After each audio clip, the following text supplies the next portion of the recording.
Shalom, kita ketemu lagi di YouTube Who is God. Sekarang kita akan berbicara dengan saudari Denny. Hai, shalom. Seorang pemudi Kristen yang sudah mengenal Tuhan sudah berapa tahun? Sepertinya dari 2018. Oh iya, dari 2018 sudah mengenal Tuhan dan mengikut Tuhan sampai hari ini. Ya, berarti sudah berapa tahun ya? 2018, 19, 20, 21. Udah 4 tahun. Dari 4 tahun ini pasti ada cerita seru dari pengalaman mengikut Tuhan dong. Oh, pastinya banyak sekali kebaikan Tuhan yang kurasakan. Tapi aku mau cerita dulu, Kak. Apa ini? Sebelum aku mengenal Tuhan, aku itu tidak percaya sama Tuhan loh. Kenapa? Iya, sebab saya dan keluarga saya lebih mempercayai namanya Baal. Apa itu Baal? Baal itu bagi kami itu penyembahan yang kami anggap sebagai Tuhan. Itu bisa berupa patung, bisa pohon, dan bisa gunung juga, dan bisa arwah-arwah yang masuk ke dalam tubuh seseorang. Mengerikan sekali ya. Iya, itu sangat mengerikan, tapi di zaman itu aku merasa sempurna. Tapi setelah mengikut Tuhan, aku baru menyadari, oh iya, ternyata aku seram. Jadi itu pernah nggak itu arwahnya masuk ke dalam tubuh kakak? Oh, kalau untuk saya sih enggak, saya nggak tahu ya. Mungkin Tuhan sudah memilih saya untuk seorang percaya kepada Dia ya. Sebab sejak kecil di dalam keluarga saya memang selalu ada kakak saya. Dia jadi seperti Dewi, biasanya dianggap di kampung kami karena dia jadi dianggap orang yang bisa mengobati, jadi dianggap sakti gitu loh.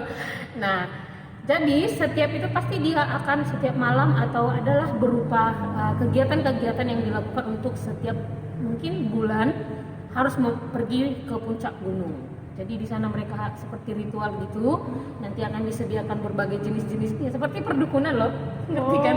Nah, seperti perdukunan. Nah, jadi nanti akan dikasih seperti jimat-jimat. Nah, saat itu posisinya setiap kali saya dikasih jimat itu, saya terima dari orang tua saya karena ya garis bawah kita takut dengan orang tua. Ya, karena takut dengan orang tua ya, bukan karena apa-apa. Tapi di balik itu saya akan buang. Setiap kali orang tua saya nanya, kamu pakai nggak obatnya kak? Saya akan bilang, iya pakai, saya berbohong. Tapi saya nggak bisa terima obatnya, saya akan muntah terus. Saya nggak tahu masalahnya apa. Kakak saya nyaman, orang tua saya nyaman, mama saya nyaman, papa saya nyaman, saya nggak nyaman. Setiap kali aku tuh disuruh nyuci baju ya, nggak mau. Karena aku nggak suka jimat itu, aku cuci itu jijik rasanya sama aku, jijik dan aku pasti muntah. Karena bagiku tuh kayak beromok bau gitu loh. Nah dan akhirnya setelah berlama-lama aku pernah bermimpi, bukan bermimpi sih maaf, maksudnya gini, berpikir gini, siapa sih Tuhan gitu. Pernah berpikir itu di waktu saya kelas SMA, di waktu SMA di saat itu kondisinya karena mama saya sudah sekarat. Nah itu sudah sekarat sekali. Nah banyak sekali orang bilang bahwa perdukunan itu bisa membawa kita menjadi kedamaian ataupun kesejahteraan gitu. Iya benar di awal. Ya itu di awal. Iya benar sekali itu di awal. Tetapi di akhir yang akan kena itu kita sendiri. Kalau nggak keluarga kita sendiri, ya anaknya. Kalau nggak anaknya, yang megang. Nah posisinya ini saya bilang kenapa ya? Semakin dikasih jimat nih. Kenapa saya bilang Tuhan menyertai saya sebelum saya mengenal Tuhan? Saya bilang karena ajaib, karena Tuhan memilih saya. Kenapa saya bilang begitu? Karena begini, semakin orang tua saya memakai jimat, terus orang kakak saya memakai jimat, keluarga saya memakai jimat, tapi selalu diganggu arwah. Saya sendiri tidak memakai, saya nggak pernah diganggu, serius. Dan saya tidak pernah dimasuki dengan hal-hal yang untuk dianggap sebagai orang sakti karena harus ada semedi, harus makan ini, dilarang itu. Saya nggak mengalami hal seperti itu karena saya nggak pakai jimat. Saya tahu itu karena saya sudah mengenal Tuhan. Saya pahami bagaimana. Oh iya, ternyata semakin kita memakai jimat bukan kita semakin aman, tetapi kita akan semakin mengundang roh-roh jahat semakin banyak. Seperti itu. Nah, Dikekang gitu ya. Kita diikat sama iblis itu sebenarnya. Betul sekali. Jadi kita ada ikatan-ikatan semakin dekat dengan dia dan akan semakin sulit untuk lepas. Karena pengaruhnya akan sangat besar. Mungkin bisa mengalami sesuatu hal yang ya yang mistis lah mungkin ya, kalau bagi kita yang tidak mengerti hal seperti itu. Nah, karena itu sudah saya alami secara langsung, ya memang sangat sulit, karena itu bukan untuk membawa kita menjadi damai, tapi akan semakin menyiksa kita semakin hari, karena akan makin banyak permintaan yang dia minta. Tuhan Yesus tidak pernah meminta itu loh. Dia hanya bilang bahwa datanglah kepadaku, gitu. Percaya kepada Yesus. Kalau untuk hal-hal seperti ini banyak sekali permintaannya. Nah, di saat itu mama saya sudah mengalami krisis ya. Saat itu saya berdoa begini. Tapi saya nggak kenal Tuhan ya, saya nggak kenal sama sekali. Saya bilang begini, Tuhan, ambil saja mamaku. Kenapa? Karena sudah tersiksa. Sudah tersiksa. Saya tidak tahu, setiap kali dia bangun dia bilang, sudah ada orang yang jemput aku, sudah ada yang bawa parang, sudah ada yang bawa api, sudah bawa ikat, begitu. Kasihan Ya, ya. jadi seolah-olah jadi sekarang saya berpikir gini, oh iya ya, berarti iblis itu semakin jahat ternyata, bukan semakin membuat kita damai. Awalnya baik-baik, ya, gitu, betul lama-lama. sekali.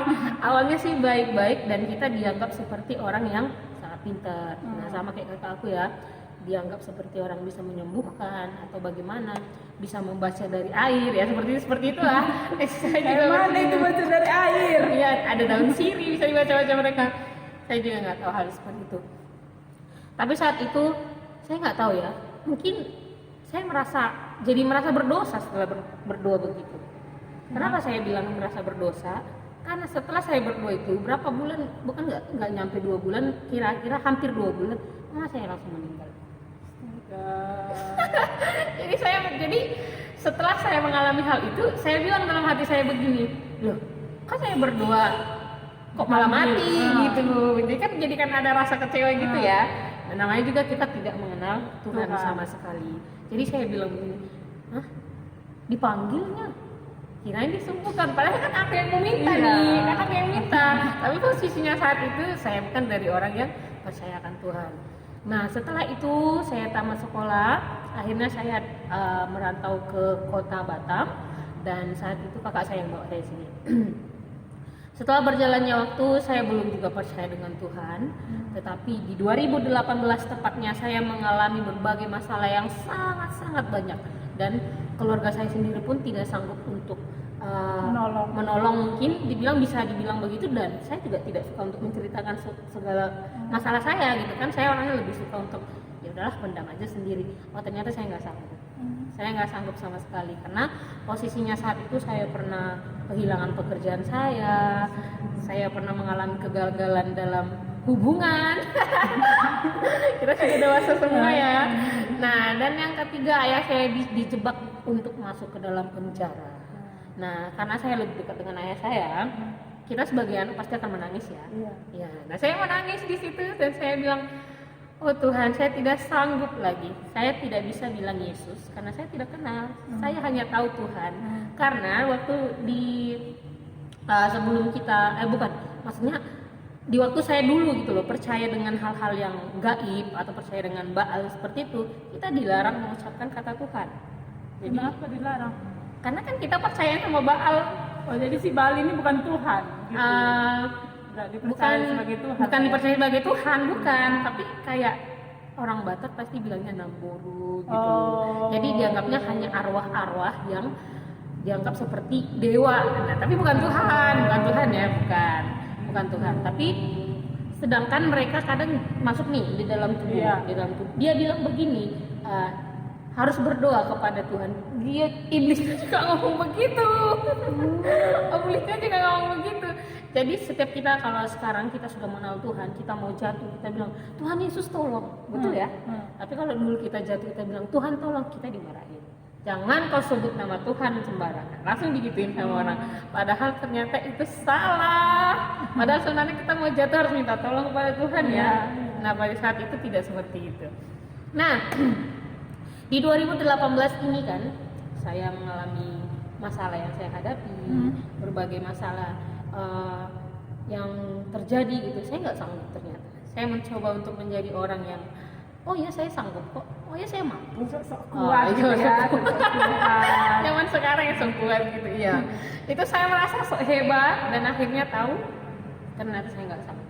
Dan akhirnya karena saya merasa sok kuat dan merasa bahwa diri saya hebat, ternyata saya sempat mau bunuh diri. Iya, karena sudah terlalu sakit, terlalu sakit, nggak sanggup lagi. Jadi kalau di sini ada masalah terpendam, jangan dipendam-pendam ya, makin bahaya loh. Bilang sama Tuhan. Amin. Iya. Oke, nah saat itu sudah menyediakan pisau, sudah pergi ke toilet.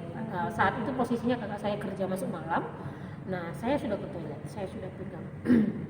Tapi setelah saya mau begini, serius ya, saya begini, seperti ada kata begini, aku kan mengasihi. Saya tidak tahu siapa yang berbicara saat itu ya, saya tidak tahu, saya bilang, aku kan mengasihi. Saya diam, saya nggak berani lagi megang ini. Saya diam, dan saat itu saya ambil Alkitab. Saya baca. Berarti di situ kakak udah punya Alkitab. Sudah, tapi Alkitab ini bukan bahasa Indonesia saat itu. Tapi saya juga jadi nggak paham, isinya nggak paham. Tapi sebagian, karena kakak saya juga rajin ibadah, tapi ibadahnya KTP. Nah kan kalau ada di kota, ini kan ada di Batam. Nah, dan saat itu saya ambil Alkitab, itu punya kakak saya loh. Saya sendiri nggak punya. Oh, itu punya kakak gitu. saya, ya kan saya tinggal sama kakak Iya, saya. iya. Ya. Kalau saya sendiri sama sekali nggak punya dan nggak pernah niat untuk beli. Itu kakak saya yang punya. Saya Sebelum ambil. mengenal Tuhan. Sebelum itu ya. mengenal Iya. Tuhan, ya sebelum mengenal Tuhan. Saya ambil, saya baca, tapi kan berhubung kakak saya ini kan ibadahnya di kayak gereja suku gitu ya. Iya. Jadi bahasanya juga memang bahasa suku.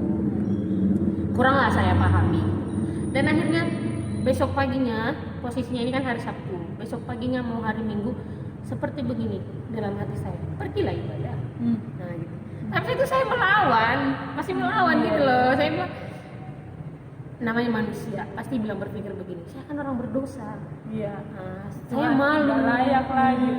Nggak layak lagi aku Tuhan gitu. Karena aku juga nggak kenal sama Tuhan gitu. Tapi semakin aku menolak, semakin sakit loh hati saya. Seperti gimana ya? Dan akhirnya karena terpaksa. Terpaksa ya. Pertama awalnya karena terpaksa. Terpaksa. Ya karena terpaksa. Akhirnya kan saya punya kakak dua di sini. Jadi saya datang ke rumah kakak saya bilang, ayo kita ibadah. Dia bilang, serius ya? Katanya gitu kan. Saya bilang, iya saya ibadah. Nah, dan akhirnya saya ibadah. Sebelum memasuki ke tempat ibadah, saya sudah menginjakan kaki di tangga pertama. Saya bilang begini, saya nggak mau, saya mundur lagi pulang. Astaga, udah mau tinggal dikit lagi gitu ya. Sudah tinggal masuk ke pintu. Ah. Saya sudah menginjakan kaki, saya turun lagi.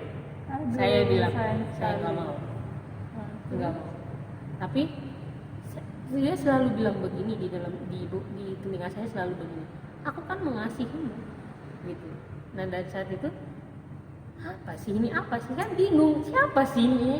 Kan kita sebagai orang bingung ini apa, nggak ada orang tapi kayak seperti ada bersuara, tapi suara ini kan nggak menggelegar gitu loh.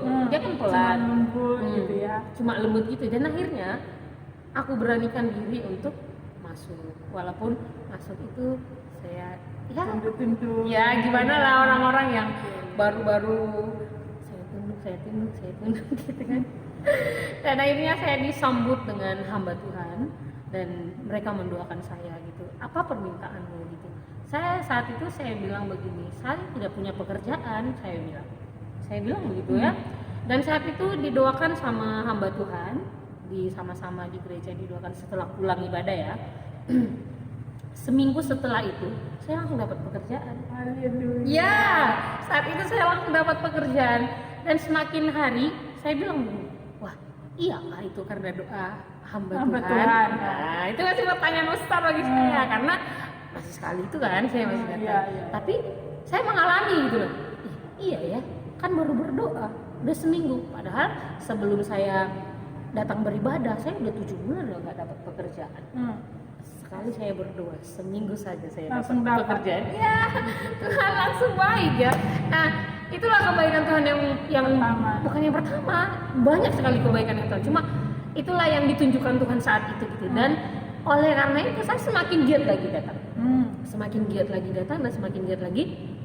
Dan akhirnya Tuhan ngasih saya sebuah kepercayaan. Kepercayaan itu adalah bahwa seperti menyanyi di hadapan Tuhan gitu ya. Kalau dulu bertepuk tangan masih lihat kiri kanan, dan kadang udah tepuk tangan tapi kadang ada orang yang masih lihat, padahal sebenarnya bukan saya yang dilihatnya, bukan saya aja yang kegeeran, kegedean gitu ya, dinding aku. saya yang kegeeran, saya merasa kenapa sih orang ini harus lihat. Jadi saya banyak kayak menjolimin orang gitu loh. Jadi saya banyak menilai orang tanpa saya tahu gitu. Saya langsung dari pandangan saya langsung saya bilang, pasti dia nggak suka sama aku, pasti dia liatin aku. Padahal sebenarnya bukan loh. Padahal sebenarnya cuma mau lirik temannya mungkin atau siapa. Tapi namanya keegoisan masih ada saat itu. Sampai sekarang juga masih ada. Masih pengen bertobat. Nah, dan saat itu Tuhan percayakan dan lagi gitu. Akhirnya saya menerima Tuhan dan saya percaya kepada Tuhan, walaupun untuk saat ini orang tua saya masih belum sepenuhnya, masih dalam pergumulan, didoakan gitu. Nah, apa rencana saya bilang menceritakan kebaikan Tuhan ini adalah satu, mengalami Tuhan. Sebelum saya mengalami Tuhan adalah di saat saya mengalami masalah, saya nggak pernah bisa bilang aku syukur Tuhan, aku terima kasih Tuhan Yesus, tidak. Saya pasti bilang, mungkin kita sebagai pemuda-pemudi pasti bilang sial, ya, kita pasti memiliki tanda kutip negatif yang kata kotor lah istilahnya. Kalau di pemuda-pemudi ataupun remaja pasti kata kalimat-kalimat kotor ataupun bisa sumpah serapa biasanya, ya. Sumpah serapa. Jadi salah dia ini, pasti nyalain orang. Nah, saat itu di saat saya sebelum mengenal Tuhan ya, saya mengalami masalah itu, saya bilang begini, Tuhan tidak adil. Saya bilang Tuhan tidak adil. Padahal sebenarnya bukan Tuhan yang nggak adil. Saya yang jauh, saya yang nggak percaya sama dia sebenarnya. Aduh, tapi sekarang kalau diingat, oh iya, lucu juga ya ternyata. Nah, sekarang setelah mengalami, ternyata setelah saya mengalami berbagai masalah yang saya alami, bukan rencana Tuhan untuk menjatuhkan saya, bukan, tapi rencana Tuhan untuk membawa saya dekat kepada Tuhan. Wah, dia baik sekali loh, melalui masalah itu. Berarti hari ini kalau bawa masalah itu Tuhan Yesus hanya ingin membawa kau semakin dekat. Ya, betul. Saya alami itu. Bukan berarti Tuhan ngasih kita masalah dia bilang, oh kau harus mati ya, kau ini, bukan, dia mau bilang sini biar kau dekat sama aku, biar kau semakin datang sama aku. Dan akhirnya setelah melayani Tuhan, ada juga kebaikan Tuhan yang luar biasa yang saya alami, bahwa 23 tahun saya pernah mengalami alergi sangat tinggi gitu. Iya, alerginya bisa. Kadang kalau terlalu kena angin, saya bisa kayak biduran, tahu biduran ya? Kayak bentol-bentol. Iya, kayak bentol. Iya, kayak digigit nyamuk. Ya. Dan saya juga nggak makan seafood. Nah, bagaimana makanan yang paling enak gitu ya? Mewah ya, yang paling mantap. Jadi lapar saya ini. Iya, posisinya begitu. Saya pernah mencoba memakan yang seperti itu berbahaya bagi saya ya. Saya nggak bisa makan seafood. Pokoknya buah-buahan yang mengandung getah juga saya nggak bisa. Astaga. Ya, contoh mangga ada getah ya, itu nggak bisa loh saya makan dulunya.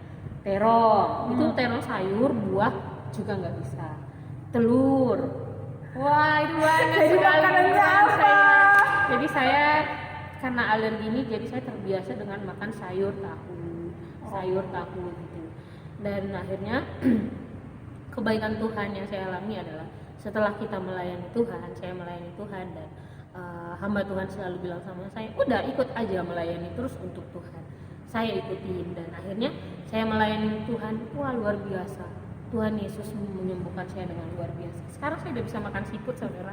Puji Tuhan. Ada yang mengalami seperti saya, datang kepada Tuhan, bilang sama Tuhan, Tuhan, orang lain bisa makan ini, saya enggak, saya harus bisa. Saya harus ya. Nah, dan saat itu saya bersuka cita karena dulu saya mau menyaksikan ini karena begini, kesadarannya adalah dari pembawa acara kita hari ini ya. Saat itu dia bersaksi begini, saya 17 tahun ya. Ya, 17 tahun dia mengalami batuk-batuk. Saya mengenal dia hampir 4 tahun ya. Dia mengalami batuk. Selama saya mengenal dia, memang saya pernah bilang begini, ini anak ini kenapa sih sakit ya? kok dia batu-batu terus sih, ada sih rasa risih saat itu, tapi semakin hari sama, karena kami berdua sama-sama melayani ya, jadi terbiasa dan akhirnya benar loh, Tuhan sembuhkan, Tuhan pulihkan. Dan akhirnya kenapa? Menular kepada saya dan saya juga disembuhkan oleh Tuhan Yesus. Itu luar biasa loh Tuhan. Karena Tuhan itu gak mandang bulu, Kak. Ya, ini semua Tuhan pulihkan ya, gitu. Dia tidak pernah memandang kita dari suku mana, Ya. kulitnya bagaimana, Ya, kepintarannya bagaimana, tapi dia akan terus melihat kita, siapapun kita, menerima kita. Karena bagaimana saya bilangnya, dia menerima saya loh. Saya bukan dari keluarga yang mengenal Tuhan. Saya percaya dengan patung. Dia menerima saya loh. Wah, apalagi kalian yang mengenal Tuhan dari kecil, luar biasa. Tuhan memberkati bagi kalian. Ya, benar ya. Nah, dan saat itu di 2021 gitu. Nah, tepatnya di tahun ini saya mengalami berbagai masalah juga, sama seperti kembali ke awal 2018. Ya, dia kembali lagi ke 2018. Saya berpikir begini, Tuhan, saya mengalami hal yang sama. Saya mengalami hal yang sama. Tapi saat ini berbeda. Bedanya apa? Perbedaannya adalah di saat saya mengalami hal yang 2018 yang silam, saya pasti akan mengutarakan bahwa Tuhan itu tidak adil, akan mengeluarkan kata kotor atau bagaimana. Tapi di 2021 saya mengalami hal yang menurut saya jauh lebih berat dari 2018 yang lalu. Ya, saat itu saya bilang begini, Tuhan Yesus, aku bersyukur. Wah, luar biasa itu. Sulit itu. Sulit sekali. Itu berat karena di saat aku bilang begini, Tuhan Yesus, aku bersyukur, air mataku menetes di hadapan Tuhan. Saya bilang, Tuhan, aku bersyukur. Saya bilang, Tuhan, aku bersyukur. Walaupun di saat aku bilang aku bersyukur Tuhan Yesus, iblis itu selalu datang loh. Mengotori pikiran saya, kamu begini kok, kamu begini kok, kamu begini gitu ya. Dan akhirnya tadi apa yang bisa saya lanjut, Tuhan beserta saya. Dia selalu menyertai saya. Dia selalu bilang bagaimana, aku mengasihimu, aku mengasihimu, aku mengasihimu. Wah, dia mengasihi saya. Makanya saat itu saya bisa berkata, Tuhan Yesus, aku sangat bersyukur. Mengalami masalah yang saya hadapi saat ini, aku bersyukur. Bagaimana saya bilang, wah, dulu saya tidak mengenal Tuhan, saya tidak bisa berkata seperti itu. Di saat saya mengenal Tuhan, wah, saya bisa loh mengucapkan rasa syukur. Apa aku sudah orang baik? Tidak. Saya bukan orang baik, bukan. Saya masih bergumul untuk berbagai sifat yang harus saya ubah dalam diri saya. Tapi bagaimanapun sifat saya, Tuhan selalu bilang, aku mengasihimu, aku mencintaimu. Oleh sebab Tuhan mencintaiku dan mengubah sedikit dan memangkas sedikit, dan aku sudah mulai percaya ya. Bukan mulai, maksudnya saya sudah percaya sepenuhnya kepada Tuhan Yesus. Karena saya tidak percaya lagi dengan kepercayaan orang tua saya. Oleh sebab itulah saya bisa mengucapkan, Tuhan Yesus, aku bersyukur. Dari cerita Kak Neni tadi, saya mendapat suatu terberkati dengan kata-kata gini. Walaupun kita mengikut Tuhan, mengenal Tuhan, belum tentu ya mulus-mulus saja ini, nggak ada masalah. Pasti ada masalah, pasti tetap. Tapi walaupun ada masalah, Tuhan tetap beserta kita. Tuhan selalu beserta kita. Tuhan mengasihi kita dan kita menjadi bisa bersyukur. Itu suatu mukjizat yang luar biasa. Dari orang yang suka mengeluh mungkin, dari orang yang suka mengutuki, malah jadi orang yang suka bersyukur. Memberkati. Puji Tuhan. Kira-kira dari cerita kakak ini, kakak bisa mengambil kesimpulan, who is God? Siapa sih Tuhan itu? Tuhan itu bagi saya adalah ayo, tebak, bisa tebak nggak Tuhan itu bagi siapa saya? Ya? Ayo, kalian boleh komen ya. Siapa ya? Oh ya, Tuhan itu bagi saya itu segalanya. Kenapa segalanya? Manusia tidak bisa dijadikan segalanya karena manusia tidak bisa menerima kita sepenuhnya. Ya, dan ada keterbatasan. Ada keterbatasan. Ada keterbatasan manusia, tapi dia tidak. Perfect tuh. Dia sebagai segalanya dan dia juga dokter bagi saya. Menyembuhkan ya. Menyembuhkan alergi saya. Saya sudah berobat loh. Tidak. Dokter yang tidak bisa menyembuhkan ya. Obat yang bagaimanapun nggak bisa. Hanya Tuhan. Hanya saya bilang begini. bukan begini. Kalian pasti paham. Artinya bahwa berdoa, melayani Tuhan. Dia tahu keinginan hati kita. Ya, Tanpa ya. kita meminta, Tuhan Yesus sudah melihat. Oh, kamu butuhnya ini. Hmm. Oh, kamu butuhnya mau disembuhkan ya. Oh, tenang. Dan akhirnya apa? Tuhan menjawab kerinduan saya selama ini. 23 tahun saya mengalami hal yang seperti aneh. Rasanya memang aneh. Aneh banget. Tapi Tuhan menyempurnakan janjinya bagi saya. Yes. Luar biasa. Saya juga jadi teringat ini. Ada ayat yang ini yang bilang marilah datang kepadaku semua Yang letih lesu dan berberat-berat. Ya, ketika kakak ini letih lesu dapat masalah kan, Betul gitu. sekali. Tapi di saat itu dia datang sama Tuhan dan Tuhan memberi kelegaan. Memberi kelegaan dan Ya, ketenangan. Di ayatnya itu kan ada itu Tuhan yang memberi kelegaan. Ya. Kalau kita datang sama berhala tadi kan, ya mungkin dia baik di awal, lama-lama nggak diberi kelegaan, nggak damai. Dia malah seperti mengikat, Ya. mengekang. Menyiksa sepertinya ya. Jadi mungkin di sini yang menonton yang sekarang masih terikat dengan pedukunan atau terikat dengan berhala-berhala, ya marilah kita lepaskan dan mari kita datang sama Tuhan. Kalau dengan kekuatan sendiri nggak akan mungkin. Biasa. Biarlah Tuhan yang menolong kita semua untuk lepas. Ya memang iblis ini kayak mana ya, suka kali ikut campur gitu. Sangat. Suka kali kita ini nggak percaya sama Tuhan Ya. gitu. Tapi marilah kita percaya sama Tuhan. Buat kamu yang nonton ini pasti bukan secara kebetulan. Ya. Pasti ada rencana Tuhan, Betul. keinginan Tuhan. Tuhan ingin kamu datang kepada Tuhan. Mari kita datang kepada Tuhan bersama-sama. Kita mengenal Tuhan dan Tuhan akan mengubahkan kita, memberi kelegaan kepada kita. Yes, amin. Itu saja mungkin kesaksian dari kami dan kami berharap ini bukan berharap sih, percaya pasti ini akan terberkati bagi Amin. semua yang menonton. Terima kasih. Shalom.